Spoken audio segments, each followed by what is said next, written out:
I'm Paul Perkins with the check of your ag weather.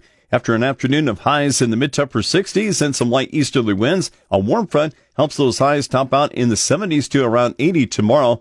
With the passage of a cold front tomorrow afternoon, gusty winds and lower humidity may increase the fire concerns. Behind that cold front, highs Friday and Saturday are seasonal in the 60s. Lows dip to freezing or near freezing levels in the low to mid-30s by Saturday morning. As southerly winds return ahead of approaching low pressure, highs warm into the 70s for Sunday and Monday, even some low to mid-80s over northern Kansas on Monday. Highs stay mostly in the 70s on Tuesday, while a cold front drops those highs into the 60s from North Platte to the west.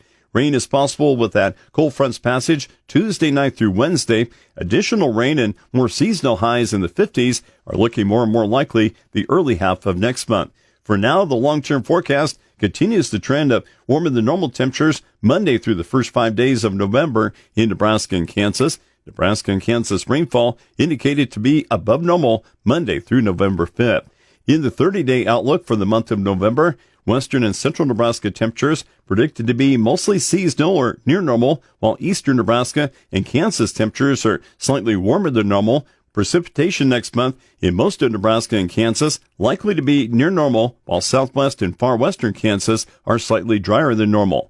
Key weather factors driving the markets include a chance of heavy rain in the U.S. next week, good rainfall across most of South America, and a drier stretch for Argentina. The next 5 days, fast-moving cold fronts provide only brief cooling and light rain across the U.S. The most significant rain falls across the Midwest tomorrow through early Friday and the Northwest U.S. this weekend. Much of the rest of the U.S. continues to experience warm and dry weather with little to no rainfall through the weekend on the plains and across the southern states. Low pressure on the plains early next week, though, could mean heavier rain for the central U.S., but there are still some forecast model differences to work out. Another storm may develop across the nation's midsection the following weekend.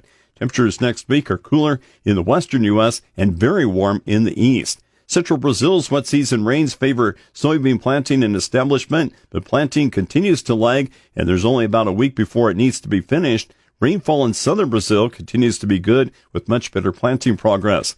Argentina has seen some drought relief for filling wheat and corn establishment. A drier outlook later this week that lasts a week or more in Argentina could cause issues for soybean planting next month. I'm Paul Perkins. That's a check of your ag weather.